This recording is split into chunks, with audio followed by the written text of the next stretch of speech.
All right. Well, thank you for being here tonight. Thank you for everybody that's going to tune in tonight, even maybe later on YouTube or Facebook. I just want to thank you for joining us tonight at Gateway for School of the Bible.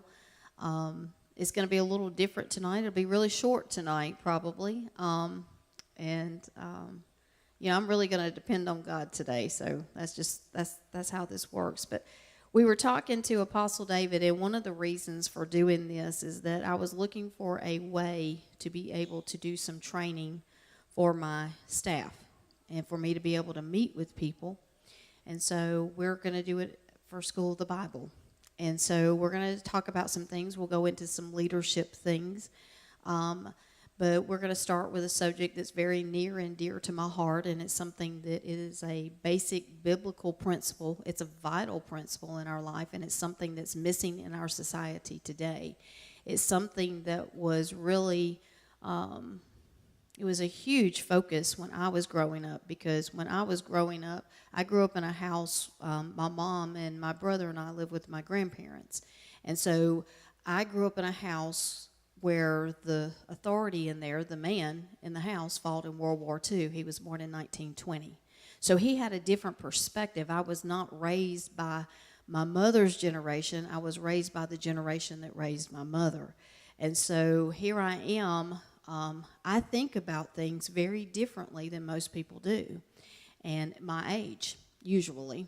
And that's because of who raised me and who taught me and the things that he put into my life. And I'm very thankful for that. At the time, I didn't appreciate it very much as a teenager. I didn't appreciate some of the things that I had to do. And, there were certain things in our house that, he had a chair. It was his chair. It was his TV, so we watched his TV programs. It was whatever he wanted to eat at the time that he wanted to eat. And so we weren't allowed to be disrespectful or be disgruntled or murmur or complain about it because, well, we had what we needed and we were provided for, and we should be grateful. And so I look at it now, and he was so right in all of that. And so I'm very thankful. He loved us, and that's why he was that way. He put that in us, and he put that in my brother. And see, a lot of times you'll hear me say things like, yes, ma'am, no, ma'am, thank you, you're welcome, please. And that's something in my age group and older, that's pretty normal. But as you start to get younger and younger and younger, you see less of that. And we think those are just words, but it's really not just words. There's an attitude that goes behind it as well.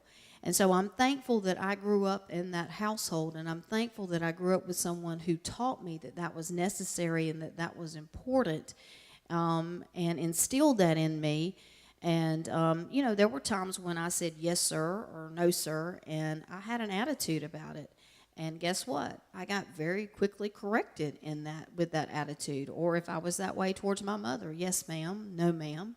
I wasn't allowed to be disrespectful to her because she was my mother. And so I quickly faced the consequences of that. And so I learned over the years that I better make an adjustment in my attitude, because just because I said yes or no, ma'am, that did not mean that my attitude was right. So she corrected my attitude. And we all know what that means when what I'm talking about, okay? And we don't see that very often today. I can walk up to a child and I can walk up to them and say, because I work with kids all the time. I work with them. I'm around them in daycare. I'm around them in school. I'm around them all the time. And I can walk up to them and they'll go, what? And I'm like, oh, it just makes my skin crawl. And so I have to remind myself that they may not know any different, because the culture that we have today through TV, music, radio, it is just constantly giving them that negative, have a bad attitude. It's okay for you to speak your mind and give your mind and tell somebody off and let them know how you feel. And, there's a balance with everything, but there is a biblical principle about showing honor. So I want to talk to you a little bit about honor tonight. I'm just going to introduce it a little bit. And like I said, this right here is something that we were discussing it, and part of it was so that we could get this to our staff. So these will be short because I know they won't listen to it long. But this is something that's missing, and it's necessary in order for us to be able to provide and do what we need to do and to represent the kingdom of God the way we need to, by having honor and showing honor to those in our life and to showing honor to those around us. And it's very vital. And what we just think, well, I said I'd do it. Yeah, well, you have a really bad, stinking attitude about it. And God sees that attitude. And the thing is when you have an attitude like that, it opens a different doorway for you than it does when you have a good attitude about it. And only you can make that adjustment. Back when I was young, my mom made the adjustment for me, okay? She just did. And so I'm not talking about she abused me, but she definitely corrected me. And so I'm dealing with it now, and I'm thinking, have I ever had to use the rod of correction in my life? You say, well, you don't have children, but I am around children, and so, yes, I have. And, I remember the first time I did that, it hurt me. I cried every time. It didn't matter which one it was. I cried every time I did it. And I told him, I said, I want you to understand, I love you. I want the best for you. But your behavior has to change. This is inappropriate. And so I wanted them to know, don't roll your eyes at me when I ask you to do something. Just say, yes, ma'am. And I don't want to have to adjust that attitude again. So when we talk about honor, it's high respect or great esteem. And respect is a deep admiration for someone or something, for their abilities, their qualities, or their achievements. When I started looking at that, I don't know if I could really find a good dictionary description of that.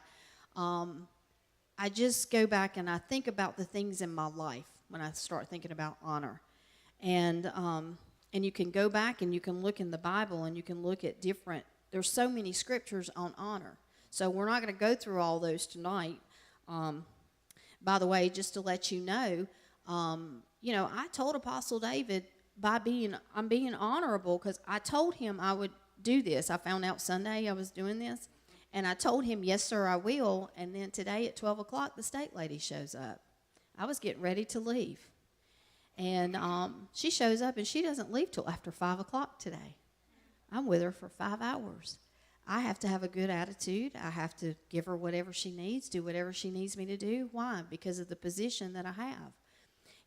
I do what I do every day, and I treat the people and I treat them the way that I do the staff. They are very, very important to me.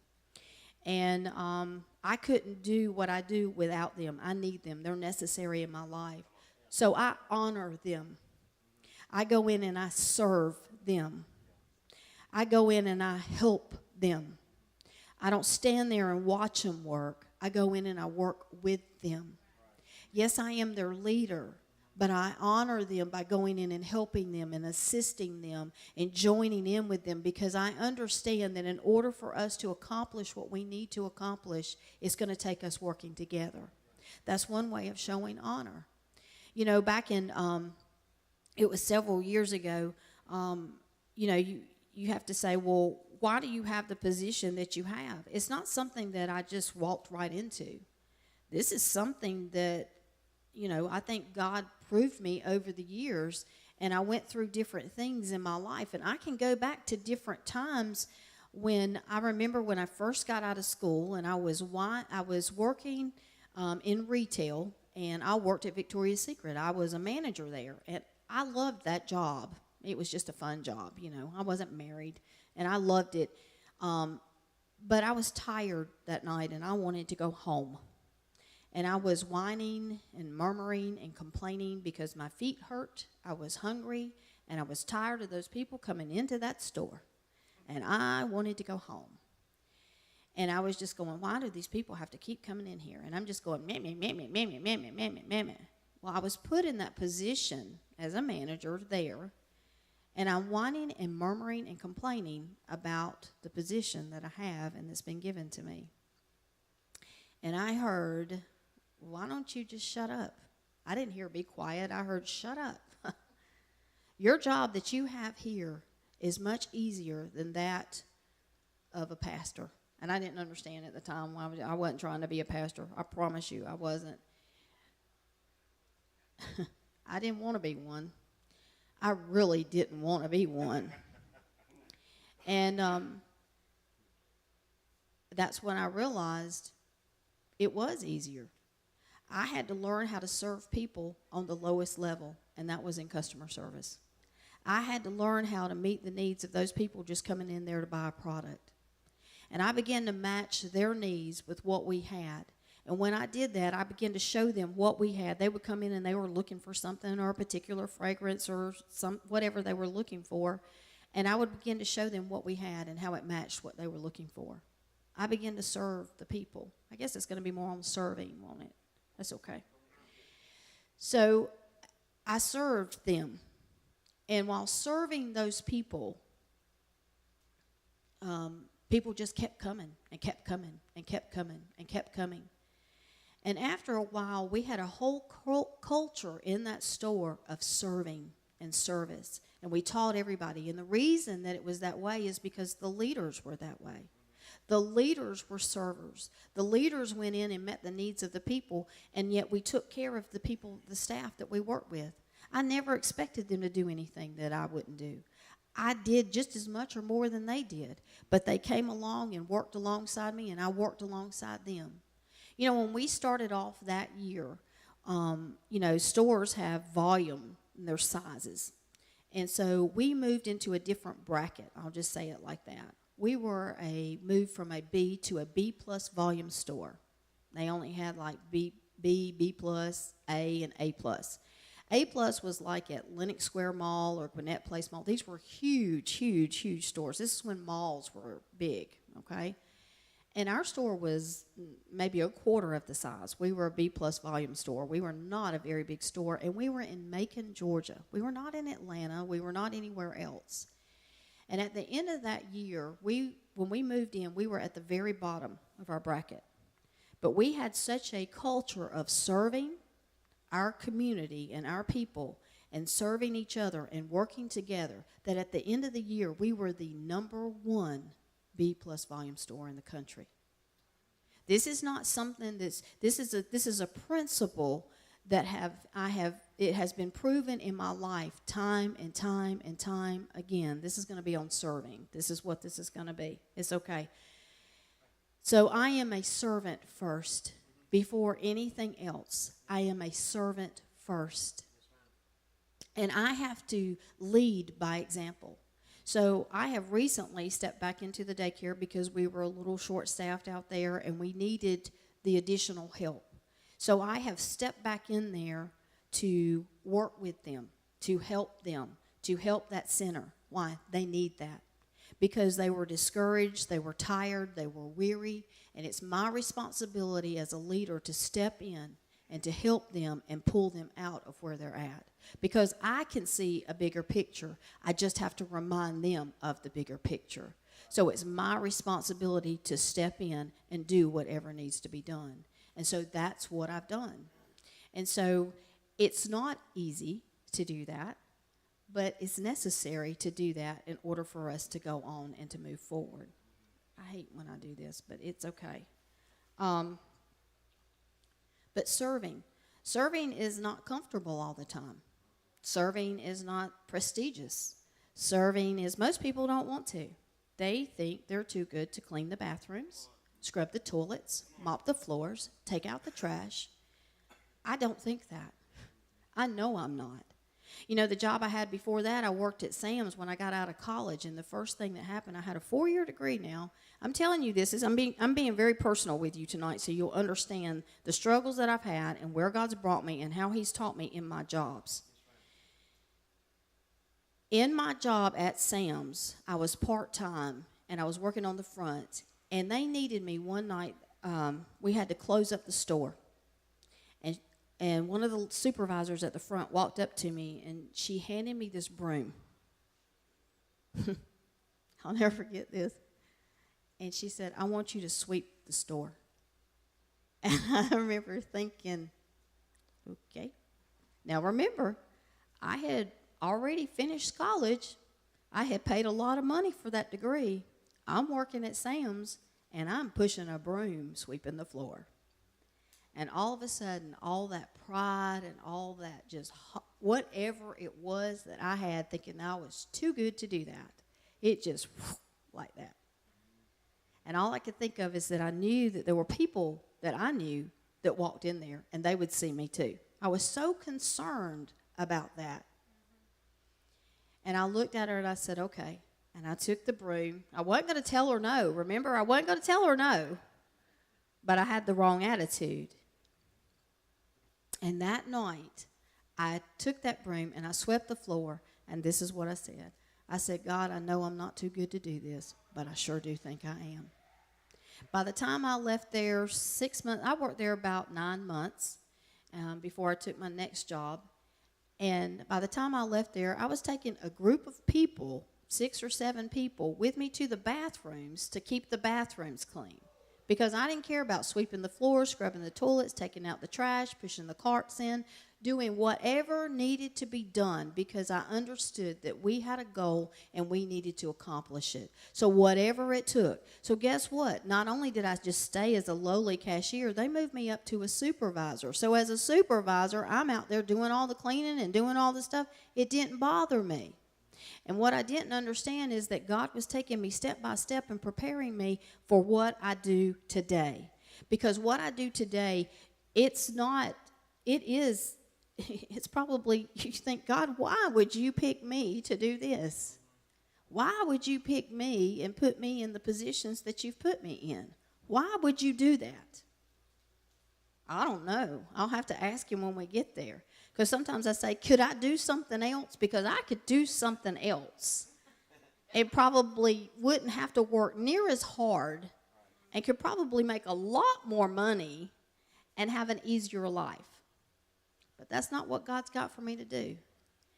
He was working on me from the very beginning, from being a child into that first job, that second job, that third job, that fourth job, all the jobs that I've had, and has brought me here, and he's still working on me.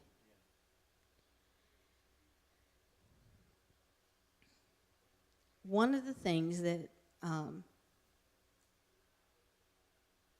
Andy and I want more than anything is to serve Apostle David, first and foremost. Whatever he wants, whenever he needs it, we're there to do it, and we'll do it. It doesn't matter. Because we understand it's not about us. We understand that if it needs to be done, it needs to be done. And we are just thankful that we have the opportunity to be able to do what we can do. What is it that you need me to do? Does it take a load off of him? Does it help him? Does he not have to worry about something? Then that's good. That's what we need. We need to do that. You know, there are people that I know that I work with. I don't have to be concerned about them. I know that I can count on them.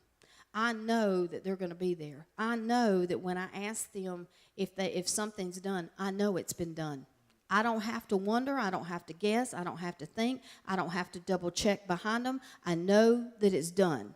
Why? Because they're there to help me, to work with me, to come alongside me. We're working together. That's what we're doing. We're serving together. Because we understand that the lives that we touch every day are more important than our feelings or what we want to do or how we want to do it. It's more important. And so I'll talk about honor later. But, I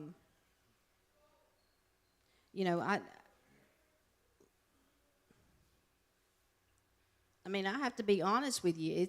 Some days are easy and some days are hard. And there are times when I have to make an adjustment in my attitude.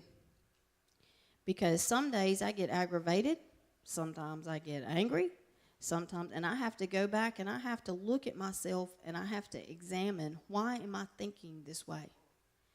Because the most important thing for me to do, even when I have to, my job, what I have to correct people.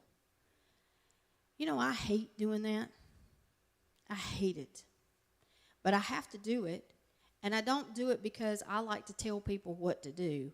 I do it because I believe in something that much. I believe in what we're doing, and I believe in that person. It's really hurting the person, but I'm willing to take that chance of losing that person liking me, not wanting to be around me, for the sake of the vision of this that God gave to Apostle David through that school, through the church, through the daycare, whatever it might be. I am willing to sacrifice that.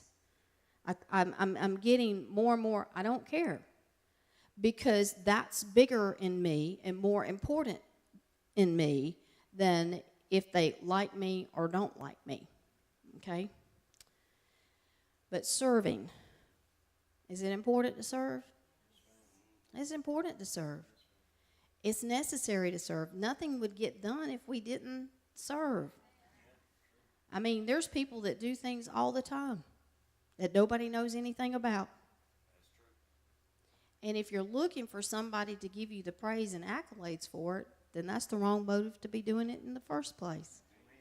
There's a lot of things that nobody will ever know that you have done. But God sees everything that you do. He hears everything that you say, good and bad.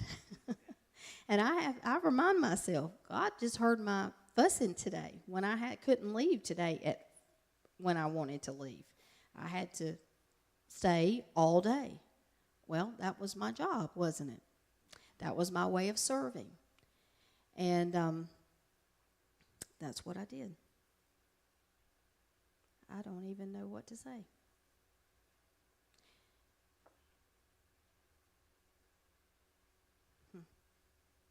I got 3 pages of notes on something else. Nothing upsets me more than to watch somebody else make somebody else do something and they're unwilling to help. I get really upset about that. And I think the older I get, the more I do. And I try to be very kind and gentle about it, but I have to correct it. And I will, because I care about the person that they're doing it to. I can't let someone be abused because someone is unwilling to step in and do their part. I won't do it. And so those are some of the things that I deal with. Do I care about the other person? Yeah, I care about them. I really do. I love them. I love them. But I love the people that are doing it and giving it their all, and I'm not going to allow them to be abused because they are serving, and I've got someone that will not serve. I've got someone that says I'm a servant, but I'm not watching what you say. I'm watching what you do. You can tell me. You don't have to tell me you're a servant. I know who a servant is. Just like you don't have to tell me if somebody's pretty or somebody's ugly or somebody's skinny or somebody's fat. I can look at you and tell. So you don't have to tell me. I know. I can see it. Just like I can tell if you're a servant. I can tell. I can tell by the way you do things. Do you do it consistently? Do you do it without being asked? Are you always looking for a place to do something? Because there's always something to do. Always something to do. You can always find something. Whenever I step into any room, the first thing I do is I look around to see what needs to be done. Because they're doing their job, they're taking care of things, but sometimes they need a little extra help. So it's my job and my responsibility to come alongside them, and that's what I do, isn't it? And I step right in, I say, what can I do to help? And if I don't see anything, I say, what can I do to help? What you need me to do? Who's next? What do I need to do?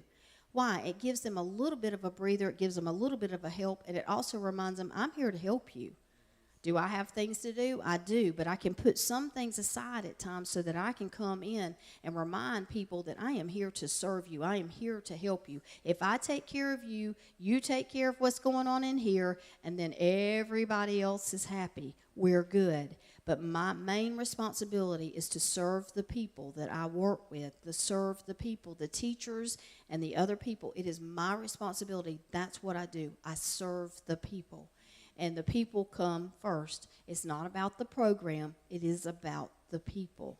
And so it comes first. Do I want to be the best? Oh, yeah, I always want to be the best. I am a very competitive person. I do not like for people to say bad things about us. I do not like for people to say bad things about our daycare. I want us to be the very best we can be. But if I take the time and I sow into the lives of the people that I'm working with, then we will be the best, because I will pull out the best in them. And as I pull out the best in them, then others will see that and they will be able to perform and do their best. Now, I will tell you this. One of the reasons sometimes that people, we don't get that, Robin, it's easy for me to do with Robin. It's easy for me to do with a couple of other ladies. It's very easy for me to do. You know why? Because they show me honor and respect. There are some people that do not. So because they do not, guess what? They don't get the best out of me. They don't really get things out of me that Robin will get out of me. But if I take the time to spend and talk to Robin and find out what's in Robin's heart, and I'll find out a lot, and I'll just talk to her, and I'll find out a lot, won't I? And then I'm pulling that out, and I'm like, Robin, there's a lot more there than what everybody sees all the time. I always see the best in other people. Sometimes I see things in other people that they don't even see in themselves. And so then I have to bring them along and encourage them along. And one of the ways that I do that, and one of that I am able to do that, is by serving them. I don't look at them as I'm your boss and I'm too good to do this and I'm just looking at you and going to watch you and see how long it takes you to get this done. No, I'm here to help you. I'm here to work with you. We've got something to do. I was watching something last night. I just came up on Instagram. That's dangerous, to get on there. Haven't been on it very much because now I just fall asleep now. When I start looking at anything, I go right to sleep. But this was a football game.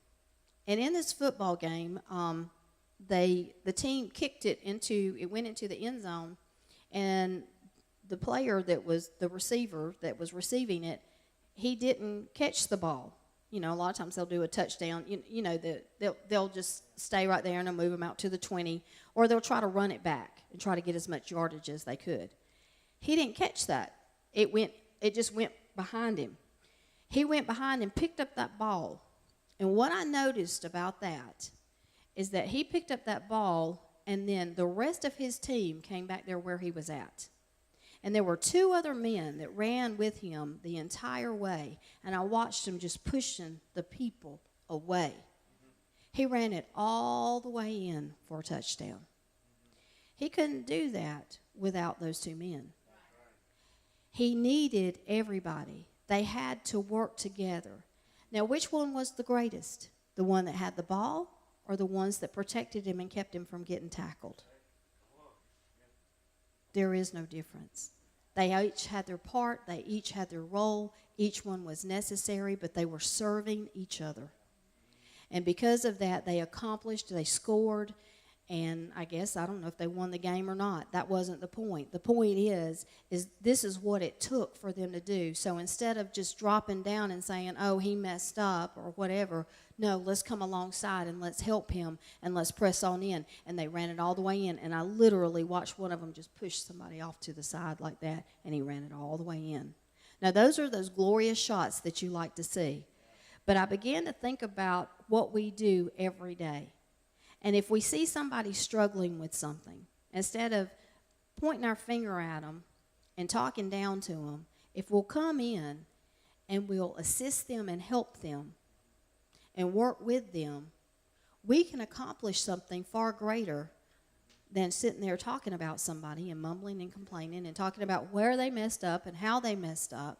But if we come alongside and work with them and serve each other, and not try to be, I'm better than you, or I've got this position, or you've got this position, or you don't have a position, then I think we might get better results. So I think that's all I want to say tonight. Okay? All right. I love you guys.